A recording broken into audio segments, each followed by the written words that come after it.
What's going on, everybody? Welcome back to the channel. Scott here to talk about episode 6 of The Bachelor, season 28, Joey's season. Let's just dive right in. So the cold open shows Maria's one-on-one, which we kind of knew from the trailers already that she was getting this one-on-one. Then we open with Joey walking through a park, kind of just talking about his experience so far, opening up about people expecting him to be perfect, but he feels like he doesn't have to be, and knows that he's not, and he's always been his biggest critic, and his fear is to choose someone at the end of this and them not accept him. Had some type of deep feeling that this won't work out, so kind of framing this as, hey, as they've been doing for the last couple weeks, will he end up with someone, will he not? And I know I've said this a couple times this season, but editing and how they're framing the story is very intriguing. Haven't seen this type of storytelling before. Bonjour from Montreal, here in Jesse and Maria's homeland, starting the week with a group date. Maria and Kelsey T get a one-on-one after they announce the group date. Jesse giving the group scavenger hunt clues in French to go around Montreal. First stop is a souvenir shop to get the next clue. They stop by a couple in the park, then onto a restaurant to make poutine. Joey mentions some little moments between her and Jen to continue them having a good connection even while on the group date with everyone around. Daisy steals Joey for a dance in the square where there's some music playing and everyone's kind of just dancing around. I forget who it was, but even mentioned they were all dancing around Joey at one point and it felt like it was like a cult or something. I thought that was pretty funny. Kelsey says she feels insecure coming off a one-on-one, not having as much time. Jess mentions how she's frustrated about not having a one-on-one yet and, trying to struggle to make a connection with Joey, getting to know each other better.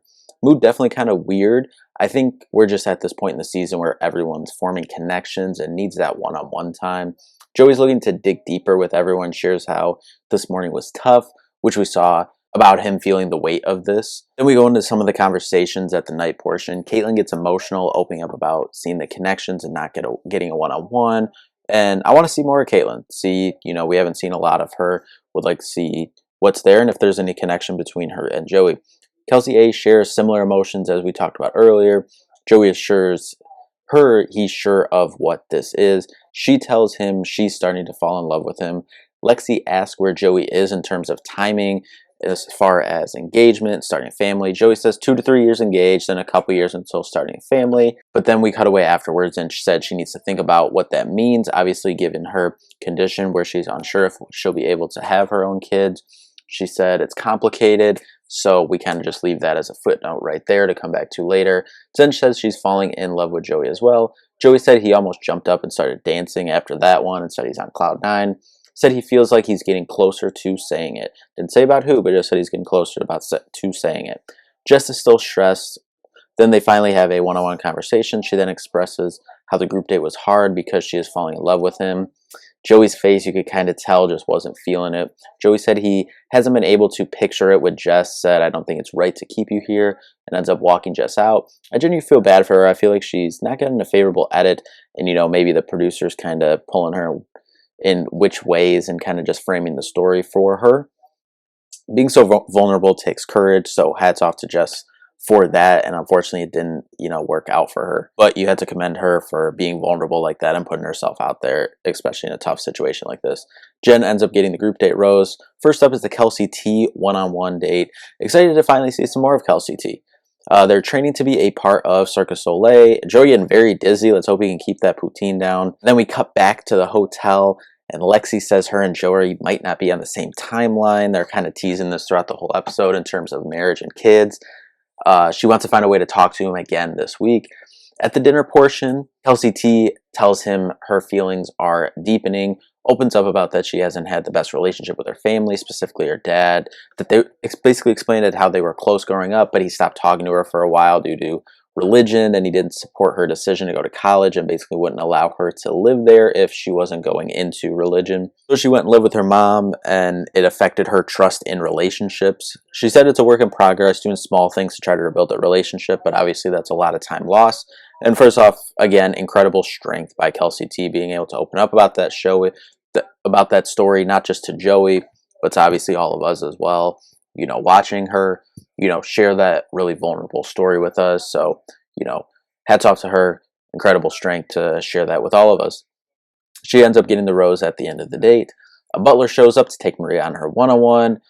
taking a ride in a kind of like looks like old school limo. She's trying to teach him French in the car. They have some, good funny moments in there. She gets the shopping, pretty woman date, whatever you want to call it. Shopping for a special gown for the night portion of the date. Joey helps pick her gown, and then we go outside. Joey's all snazzed up in a nice blue tux, and they get back in the car to go to a helicopter. Even though I did notice after the show on Twitter, kind of looking around, someone looked it up how far it was from where they got on the helicopter and took it. It was literally like 4-minute drive, but they made him get on a helicopter. I thought that was kind of funny. Just a little side note. I'll try to find who tweeted that and put that in the description down here. She keeps saying, just because of hearing about the Circus Olay date the day before, she's like, are we jumping out of this plane? Are we doing something like, crazy like this? Joey keeps saying no, but it would be funny if they got all dressed up just to jump out of the plane like they're in a spy movie or something. Historically, the recipient of this date does pretty well over the last couple years. I believe the last one made it to runner-up, and then the previous two won. I believe Gabby got it Zach's season, Matt's season, Rachel got it, and I forget who got it.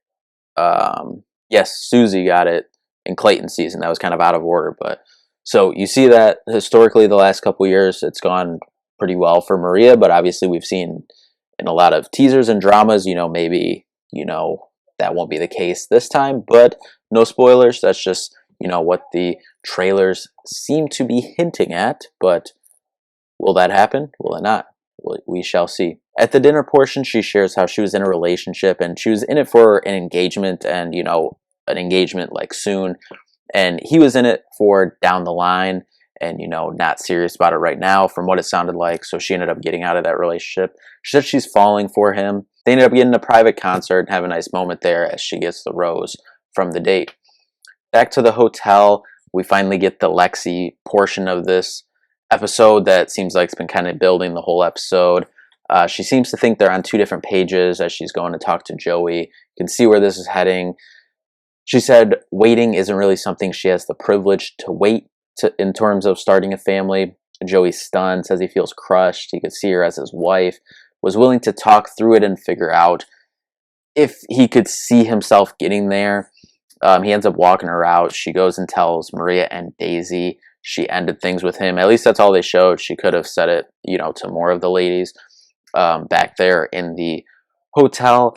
And like she said, I believe she said as she was walking out or in the car ride, you can't make someone be ready. Like if Joey if he expressed that he's not ready right now, but he could, possibly talk himself into getting ready. I kind of get where she's coming from, but also if it's the right person, you're willing to, that's what part of a relationship is, maybe you're not ready for it, but if you understand this reason why your partner is ready for it, then maybe you can meet in the middle and, figure some stuff out from there and, compromise. And that's what relationships are about. But clearly, obviously, two different timelines, Lexi making the best choice for her in this moment, and obviously wish her nothing but the best. Would love to see her as the Bachelorette. Joey reiterates that his biggest fear is still picking someone and it not being reciprocated. Caitlin and Joey have a nice combo.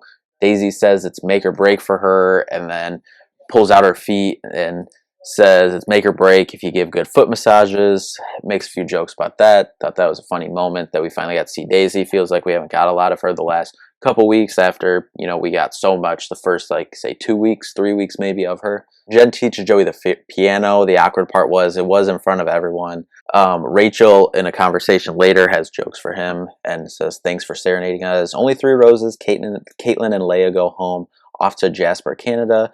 Whoa, and it seems like they're teasing us with Daisy and Jen going home. But I don't know. That's my final 2. And Maria's saying, I don't know if I can do this anymore.